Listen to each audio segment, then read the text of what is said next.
E vamos falar agora sobre as mais recentes mudanças no direito ambiental brasileiro e a evolução das ferramentas de controle e rastreabilidade na pecuária bovina de corte e o impacto das alterações na legislação de países e mercados importadores da carne do Brasil, como a União Europeia, por exemplo, nas exportações brasileiras, né? Para trazer um panorama disso tudo para a gente, eu recebo aqui no estúdio o advogado e especialista em legislação rural e ambiental e titular do quadro Direito Agrário aqui no Giro do Boi, Pedro Puccini Mendes. Já está aqui no pé do eito com a gente, vindo lá de Campo Grande, capital morena, né? Pantaneiro, nascido em Aquidauana. Prazer. Saudações pantaneiras. Ao vivo. Né? Ao vivo para todo o Brasil. Prazer recebê-lo aqui, viu, Prazer, Pedro? Marquinhos. Tudo bem? Fez boa viagem? Tranquilamente. Tranquilo.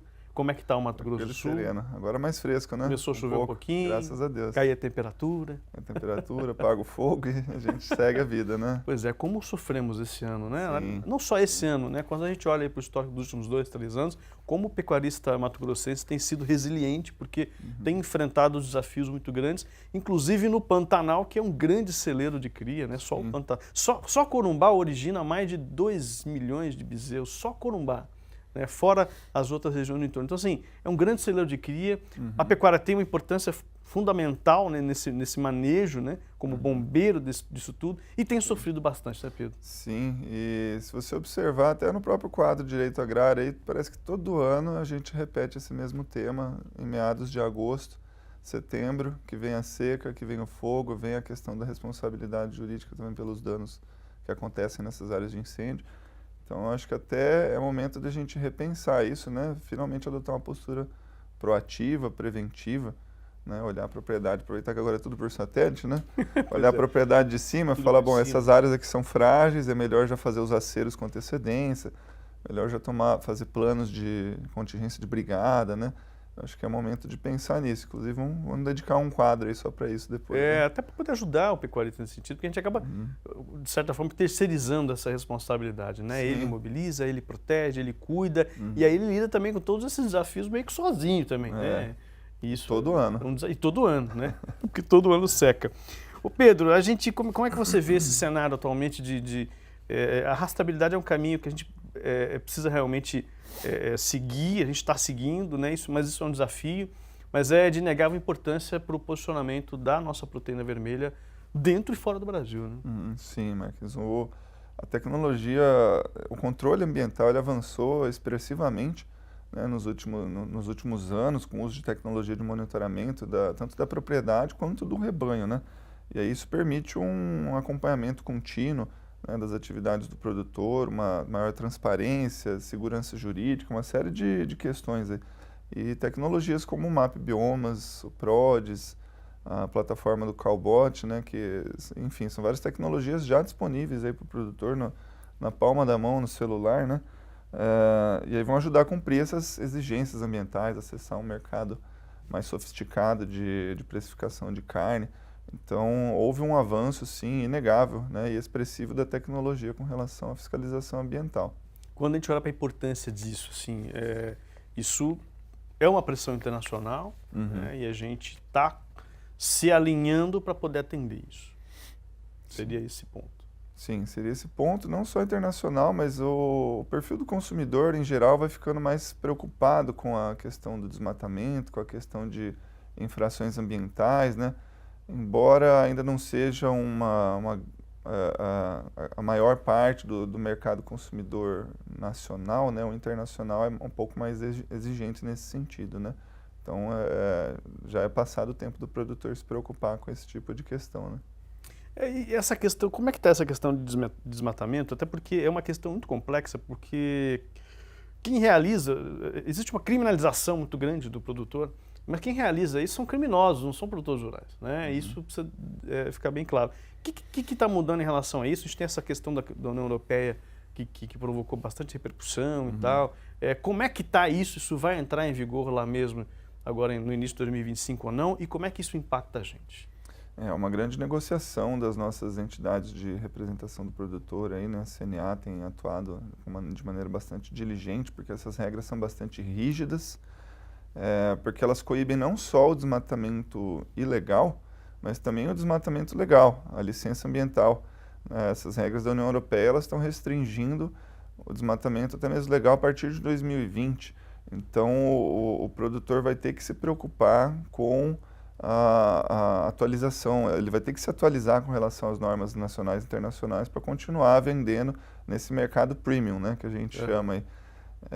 Então, há uma preocupação realmente. E cada vez mais os documentos da propriedade rural estão digitalizados, estão mais transparentes a público.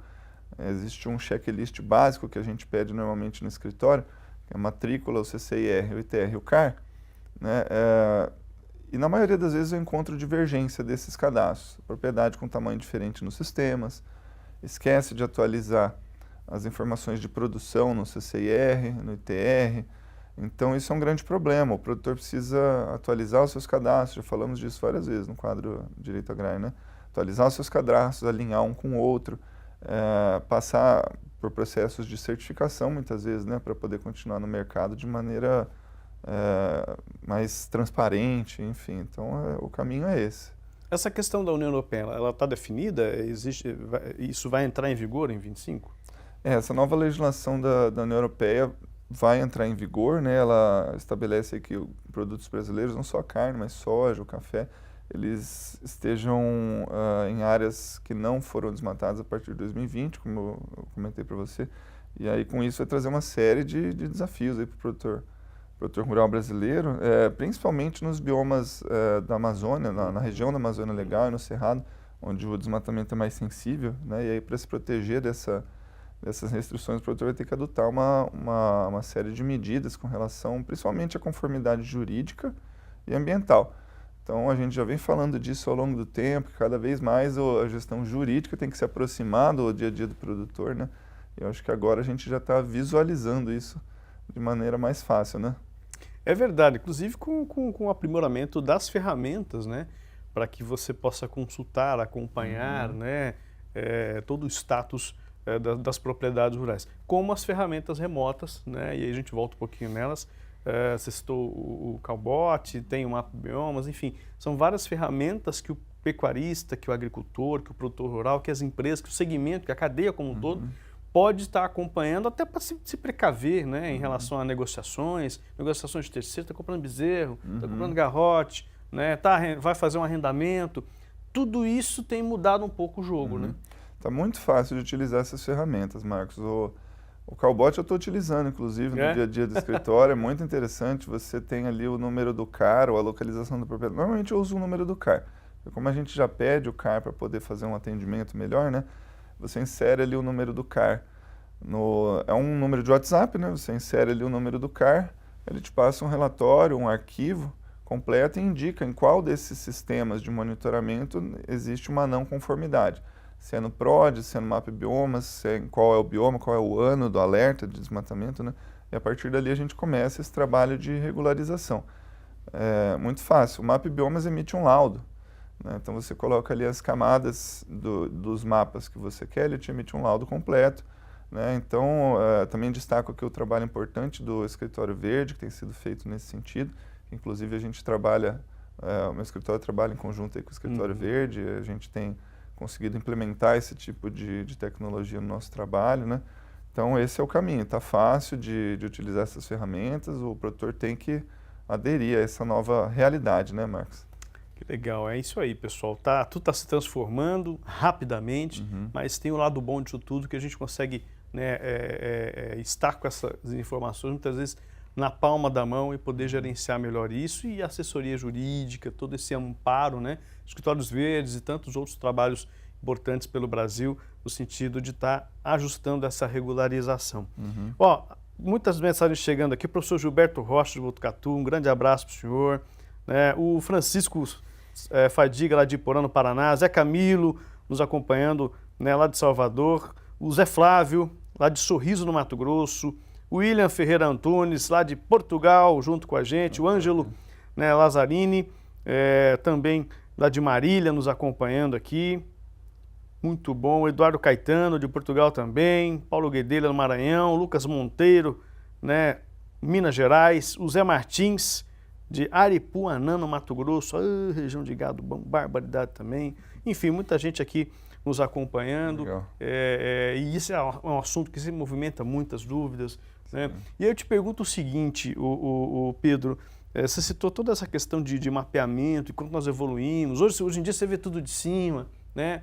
Pelos satélites e tal. Mas não tem muita falha nisso aí também, rapaz? Você não tem muita ambiguidade, muitos questionamentos por conta disso? Porque às vezes nem sempre o que o satélite está mostrando é o que realmente está acontecendo ou aconteceu. E isso aí acaba botando o produtor numa fria muitas vezes, né? Tem que justificar algo que ele que nem errou, nem fez de errado, né? Tem o famoso falso positivo, né? Exato, falso positivo. É engraçado, Marcos, você trouxe aqui uma lembrança de um caso bem peculiar do escritório, que a gente, ao analisar por satélite, é importante frisar isso para o produtor, que hoje em dia a fiscalização é de cima, né? E parece bobagem lembrar isso, mas recentemente a gente analisou um caso que eu olhei a imagem satélite, existia uma linha de círculo de um capão e dentro estava desmatado. Aí quando eu fui questionar o que tinha acontecido ali, o engenheiro responsável por acompanhar esse produtor falou que ele tinha desmatado de dentro para fora, para a fiscalização não ver. Eu achei inédita essa, mas enfim, acontece, tá? Então, mas enfim, embora essas imagens de satélite elas sejam ferramentas avançadas para o monitoramento ambiental, tem desafios, né, associados como esse falso positivo, né, principalmente relacionados à interpretação da imagem com por exemplo, a vegetação de baixo porte ou a famosa limpeza de pastagem, né? No Mato Grosso do Sul a gente tem lá a aromita tomando conta de muitas fazendas e que quando o produtor deixa de limpar por muito tempo a área, na imagem de satélite isso é confundido. Isso é o clássico. Acontece muito caso de confusão na interpretação de sujeira de pastagem com vegetação nativa, né? Então, nesse sentido que é o desafio do produtor, né? E da fiscalização também de melhorar a resolução das imagens, né? Dependendo da época da imagem também não tem uma boa qualidade de resolução, por isso que tem que aliar a fiscalização remota com a fiscalização presencial. Tem que ir o fiscal, isso não dispensa, né? Apesar de vários tribunais já falarem que a fiscalização remota é aceita, que ela é válida, mas é importante aliar com a fiscalização presencial para evitar esses problemas aí para o produtor. É verdade. E aí como é que ele lida com esse problema, o Pedro, né? Teve lá alguma notificação nesse sentido e tal? Como é que ele pode... Toda vez a gente recebe dúvidas aqui diariamente, milhares de dúvidas do país inteiro e de fora, sobre manejo, reprodução, nutrição. E uma coisa que a gente fala muito é, procure um médico veterinário, consulta lá o especialista, né? Porque cada caso é um caso, cada fazenda é fazenda, cada rebanho é um rebanho, e a gente tem que profissionalizar o atendimento. Quando isso acontece na esfera judicial, é importante isso também, né? O grande produtor, normalmente, ele já está com um sistema de gestão mais controlado, auditado, certificado, né? O pequeno produtor ainda enfrenta dificuldades, principalmente em relação a custo de tudo isso, né? Não estou falando das tecnologias que estão acessíveis aqui na mão, né? O Cowbot, o MapBiome, mas principalmente as assessorias, enfim.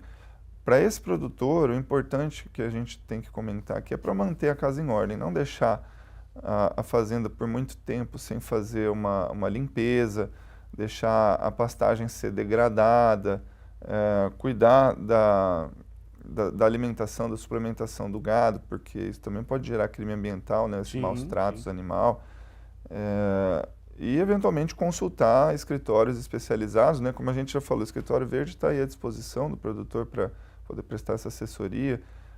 Escritórios na área jurídica especializados vão poder mostrar essas ferramentas, falar, vamos dar uma olhadinha na sua propriedade, aqui, ver se tem alguma inconformidade, né?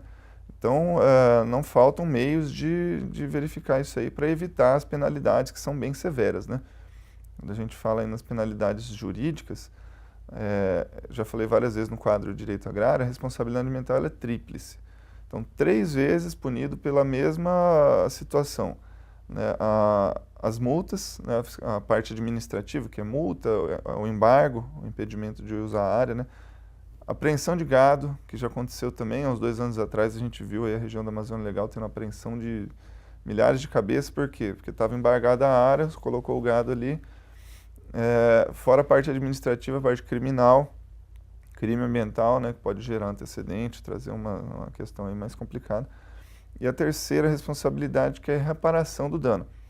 Os tribunais já falaram que isso não prescreve, então quem compra uma área que teve um desmate legal vai ter que recuperar, né? É importante também para quem está arrendando, comprando, cuidar dessas situações. Então a questão jurídica é complicadíssima e precisa de uma atenção preventiva mais do que nunca agora. É verdade, tem que ter setor jurídico, tem que ter um departamento ali, igual você tem comercial, né? Você tem que ter o jurídico para você estar atento e estar, sobretudo, né, em dia com a legislação ambiental, com as suas obrigações, para que a gente possa ter aí fluidez nos negócios e cada vez mais sustentabilidade nas propriedades. Pedro, o que está mudando no Brasil? Por exemplo, recentemente nós vimos lá no MS algumas movimentações de acordos, de resoluções de questões muito antigas aí dentro, né, quando a gente fala de conflitos entre os segmentos. Como é que está isso por lá e como é que você avalia isso?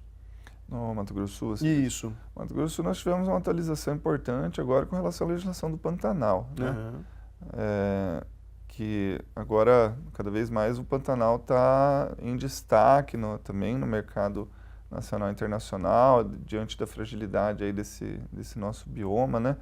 Então é importante o produtor também se manter atualizado com relação à questão do uso e ocupação da área de bioma Pantanal, a limpeza de pastagem, que agora também precisa aí de autorização, né? Então, o Mato Grosso do Sul está passando por esse momento agora também de uma regulamentação específica para o produtor pantaneiro, que precisa de uma atenção jurídica e dos engenheiros, né, para evitar o bloqueio da comercialização. Então, as novidades lá no nosso bioma seriam mais essas, né? A nova lei do Pantanal, que é do ano passado, e a gente já comentou algumas vezes aí também. Sim, sim, verdade.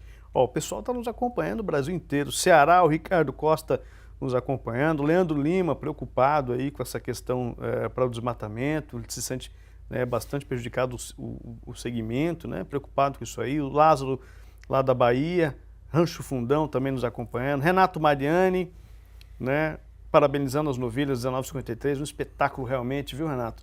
Belo trabalho que o pessoal faz lá no Mato Grosso. O Ariel Teixeira, lá de Prata, Minas Gerais. O Ney Silva, de Juína, no Mato Grosso. Dalton Martins. O Antônio Filho, lá do Ceará também. João Batista, nos acompanhando do Paraguai. Forte abraço aí aos irmãos ganadeiros pelo belo trabalho. A pecuária paraguaia tem evoluído a passos largos. Um pouco disso também se deve à genética brasileira e todo esse trabalho em conjunto. Então, parabéns aos nossos irmãos lá. Bom, enfim, muita gente nos acompanhando. Eu queria te perguntar o seguinte, a gente falou um pouquinho do MS, né, no sentido de avanço. Como é que você avalia o Brasil na evolução das ferramentas de rastreabilidade e maturidade nesse sentido para conseguir não só ajustar toda essa questão socioambiental no Brasil, mas comunicar isso também para o Brasil e para o mundo, para a sociedade civil, que é um desafio que a gente tem, né, Pedro? Com certeza, eu acho que é o maior gargalo, né? Esse trabalho que nós estamos fazendo hoje, agora aqui, já é muito importante, né, Marcos? Parabéns por isso. Mas a gente já dá um grandioso exemplo desde 2012, na verdade desde 65, com o Código Florestal de 65. Em 2012 a legislação foi ainda mais apertada.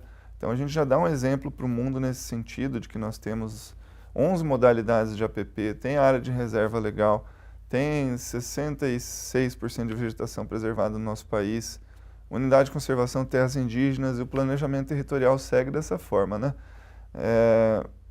Agora a gente está aí com as ferramentas mais tecnológicas, além da legislação, então a gente está dando esses passos aqui internamente, só que precisamos comunicar isso principalmente no exterior, porque muito frequentemente a gente recebe esse tipo de ataque, né?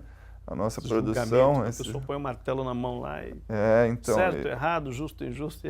Já temos legislação, ferramentas, temos tudo aqui para fazer o melhor trabalho do mundo com relação ao nosso produto, né? Que é a nossa principal fonte de barganha mundial. Aí é a matéria-prima, é o que a gente fornece, né? Carne, é soja, é algodão, a gente tem muita coisa aqui para dar de exemplo, e a questão é comunicar. Então, parabéns pelo trabalho que a gente tem feito aqui, né, Marcos? Participa disso aí, mas isso aí é um pouquinho, né? Acho que a gente tem que tentar evoluir ainda, mas é isso, né? O recado o Brasil é um país que maior produtor de exportador de alimentos em várias categorias, com a pecuária mais sustentável do planeta é feito aqui, um país que é gigante na produção, preservando, né, mais de 60% de seu território, né, utilizando menos de 10%, se eu não me engano, para a produção de alimentos. Sim. E é esse gigante, proteína, grãos e várias outras, né, categorias. Então, peraí, pessoal, vamos olhar com calma, né? Vamos dialogar mais, vamos melhorar nossa representatividade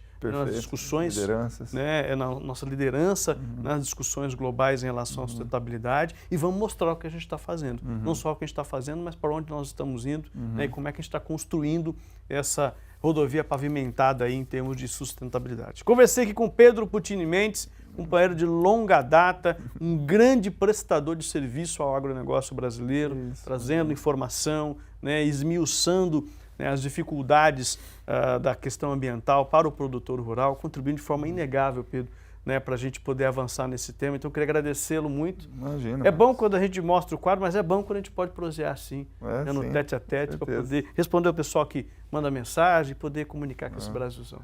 É bom também sentir esse clima do ao vivo aqui, com o pessoal interagindo, né? Imagina Diferente, né? De outros países. Você viu? Todos os estados, Paraguai, Portugal. Barbaridade, Bolívia, Uruguai, muitas vezes participa com a gente, fora o Brasilzão, que é enorme, continental. É um privilégio, um privilégio. Eu que agradeço, parabenizo mais uma vez esse trabalho que a gente tem feito, né? Que é de comunicação, que é principalmente para a área jurídica, que muitas vezes a gente é cobrado de não falar o juridiquês, né, tentar transformar a informação para que ela seja acessível. E eu acho que a gente está cumprindo bem esse papel, né, Marcos? De traduzir a informação, trazer de maneira acessível no quadro de Direito Agrário, que já está aí desde 2017, viu? Olha aí, são eu 7 anos. Quanto tempo nós já temos essa 7 parceria? anos, são quase 200 quadros, se eu não me engano, porque eu tenho esse controle lá. Então, legal. Então agradeço a você, agradeço ao Mauro e vamos seguir auxiliando aí o produtor, compartilhando informação, né? É isso aí, prestar serviço à pecuária brasileira. Obrigado, meu amigo. Forte abraço, bom retorno lá ao Pantanal. E não deixa de conversar com nós, não, para a gente poder prestar serviço para o Brasilzão. Estaremos Combinado? aí. Saudações. Obrigado, Pedro. Saudações pantaneiras.